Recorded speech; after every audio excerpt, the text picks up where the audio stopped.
was the idea of writer Dan O'Bannon and was inspired by a previous movie he had made along with John Carpenter, which was called Dark Star, which featured the crew of a spaceship that had an alien on board as a pet, only for the creature to escape and cause havoc on the ship. O'Bannon basically decided to remake Dark Star as a horror movie. The original script title for Alien was Star Beast. The original concept for the title sequence would have had the title being spelled out with bits of ripped flesh and bones. This was dropped for being deemed too gory. At one point early in production, all the human characters were to be male, including Ripley's character. This was changed to widen the audience appeal of the movie in hopes of getting women to see the movie. The original budget for the movie was $4 million. However, when Fox executives saw Ridley Scott's storyboards, they doubled the budget to $8 million.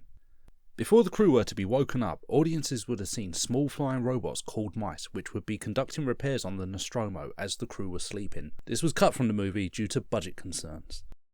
Although not named by any of the crew of the Nostromo, the name of the company they work for, Weyland-Yutani, can be seen throughout the movie on computer monitors and on props, like this can of beer here. However, the name at the time was Weyland-Yutani, and the company's logo was completely different back then too. Instead of the famous WY logo introduced in Aliens, the company's logo in Alien was this.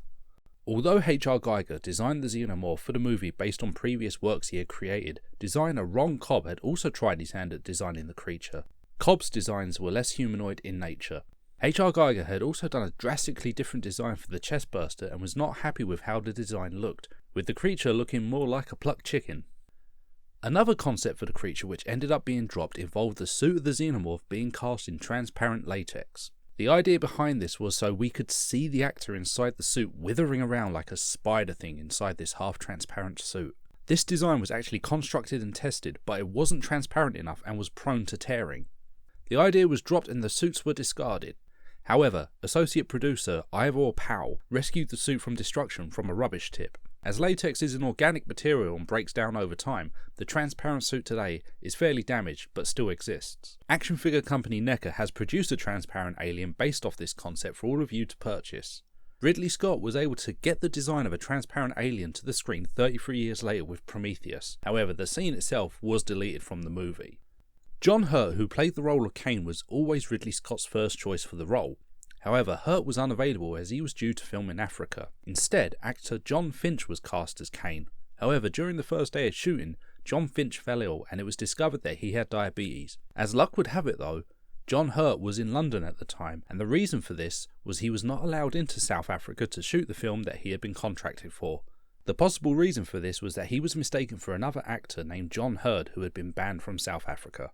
20th Century Fox were concerned about the whole space jockey scene. The scene, which would have involved a large set and a large dead creature prop, was one of the most expensive set pieces in the movie and would only be on screen for such a short time. Studio executives wanted to remove the scene completely, but Ridley Scott stuck to his guns and was able to shoot the sequence. However, Ridley Scott had a backup plan to still include the space jockey in the movie had the scene been removed. In this unused alternate idea, as Dallas, Lambert and Kane are on the surface of LV-426, they would pass a rock formation and the skeleton of a dead space jockey would be fossilized inside the rock. The Nostromo crew would pass it, not seeing it, but we would have. Another idea involving the space jockey would have had the away team retrieving its head and bringing it back to the Nostromo for further studying. Once again, despite being cut, Ridley Scott would reuse this idea for Prometheus. The chestburster that erupts from Kane doesn't actually have any arms, however it seems like arms were originally sculpted on the prop and then removed. Reportedly, the original cut of Alien that was assembled ran for over 3 hours. As with most movies, Alien had a wealth of deleted material that was shot and cut. Scenes included Kane waking up and making breakfast for the crew, the Nostromo crew listening to the distress call being transmitted by the derelict ship, Brett and Parker attempting repairs on the Nostromo with Ripley radioing in to check up on progress, Kane unholstering a handgun in the derelict ship after the xenomorph egg opens, Lambert attacking Ripley for refusing to let the away team back onto the ship, the Nostromo crew trying to think of what to do after Kane's death, an alternate version of Brett's death which would have had him call for help and then the alien crush his head, and Ripley and Parker running in to see the Xeno taking Brett into the airshaft. Parker radioing into the bridge saying he sees the alien in the main airlock and an attempt to jettison the creature out of the ship, which fails due to the alarm startling the creature. And most famously, Ripley coming across the cocooned bodies of Dallas and Brett, with Brett being transformed into an egg and Dallas to be used as the host for this new egg, and Ripley kills them. Most of these scenes were reinstated for the 2003 director's cut. Despite being labelled the director's cut, the 2003 edition of the movie isn't actually a proper director's cut. 20th Century Fox labelled it as such to generate more interest for the limited theatrical run this cut received before being released in the quadrilogy DVD set. If anything, it's a special edition.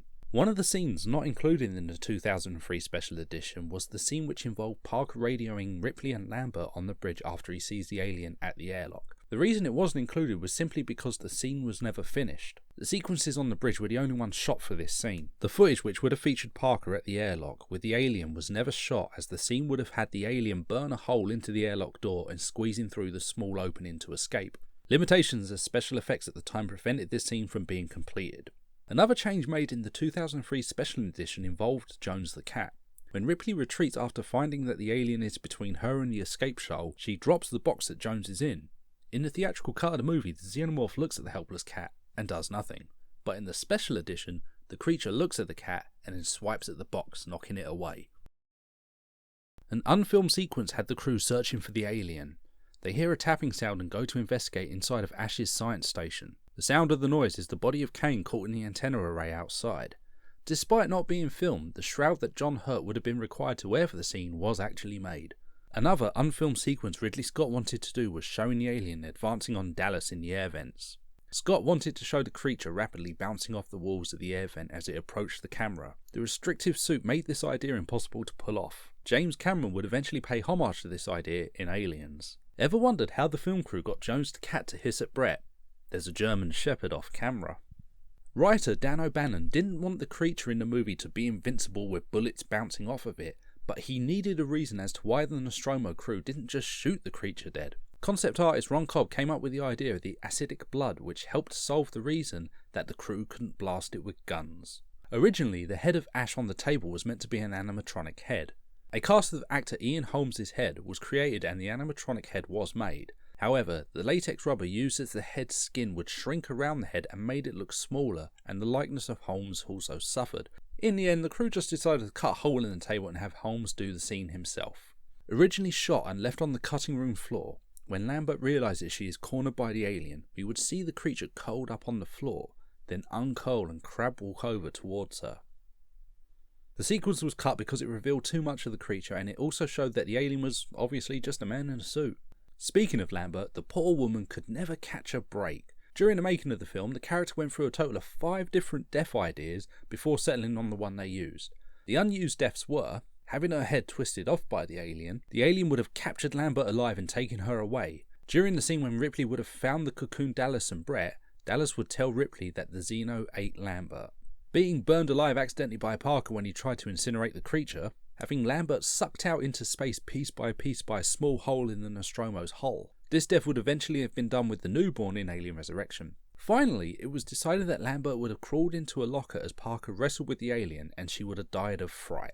However, the dying of fright death never came to be, as they never got around to filming it. They relied on footage cut from Brett's death, which had the alien's tail going up between Lambert's, or would that be Brett's legs, and using sound effects and screams to imply her death off screen. Supposedly, there was a shot cut from the end of the movie which would have had Ripley coming across a strange box in the middle of a corridor as she was escaping from the Nostromo.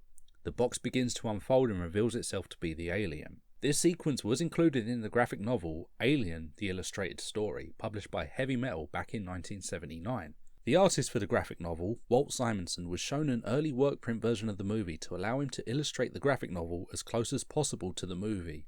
And Simonson has stated that the version of the movie that he saw at the time included the box alien scene. Due to this shot having never been released, some people question the existence of it and believe it was merely something that the artist came up with. However, it is possible that the scene has never been released because Ridley Scott might have been unhappy with the special effects that was used to realise the shot. The movie was originally intended to end with the destruction of the Nostromo and then Ripley going into hypersleep. Ridley Scott pressured executives at 20th Century Fox to give him an additional 4 days of shooting to allow him to give the movie a 4th act, which resulted in the creature having stowed away on the escape shuttle and leading to the final showdown. However, before 20th Century Fox would even sign off on funding the movie, Ridley Scott had a completely different ending in mind. Scott originally envisioned an ending which would have had Ripley die. Ripley would have had her head bitten off on board the shuttle, and the alien would then record a log in Ripley's voice. Executives at 20th Century Fox refused to fund the movie with such an ending and thus was dropped completely. However, there was also another alternate ending to the movie that was never filmed. After Ripley kills the creature and we think she is safe, a final shot of the movie would have shown either a second alien or an egg stowed away on the outside of the escape shuttle. The film's marketing campaign is well remembered for its trailer, which features a lone egg which cracks and suspenseful music showing quick edits of footage from the movie. However, there was also another trailer produced that didn't fit in with the rest of the others. It features mostly still images and a narrator issuing a word of warning. This trailer, if used at all, went unseen for years until it was included in the Quadrilogy DVD set.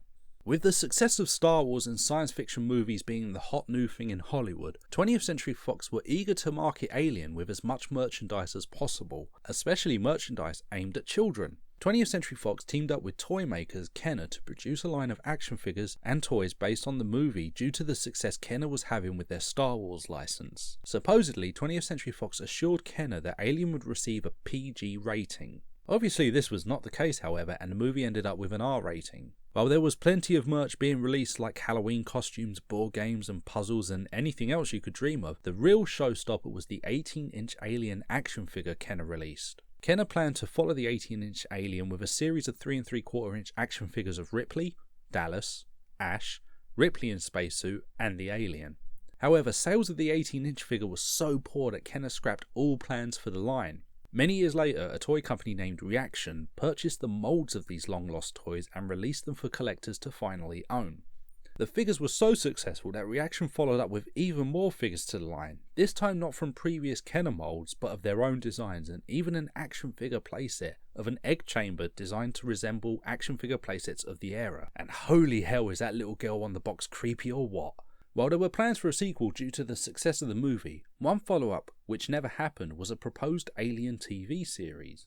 20th Century Fox had hoped that the ABC network would be interested in picking up the series, but this never came to be. Nothing is known about this series, and it received no media coverage at all except for a small article published in the 6th issue of Fangoria magazine. And finally, while the TV series never happened and it would be a 7-year wait until James Cameron's Aliens would be unleashed upon the world, there was in fact a sequel produced and released in 1980. Titled Alien 2 on Earth, the movie was an unofficial Italian sequel that bore little to no connection to the Ridley Scott movie and was released to capitalise on the success of Alien.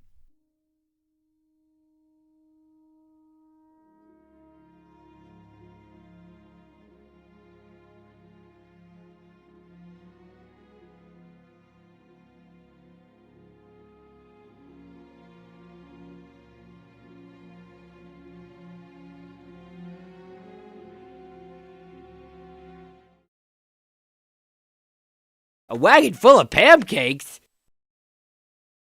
Oh, and a little piece of random trivia for you all. In the Doctor Who serial, The Trial of a Time Lord, episode 5, the 6th Doctor comes across a chestburster in a stasis tube.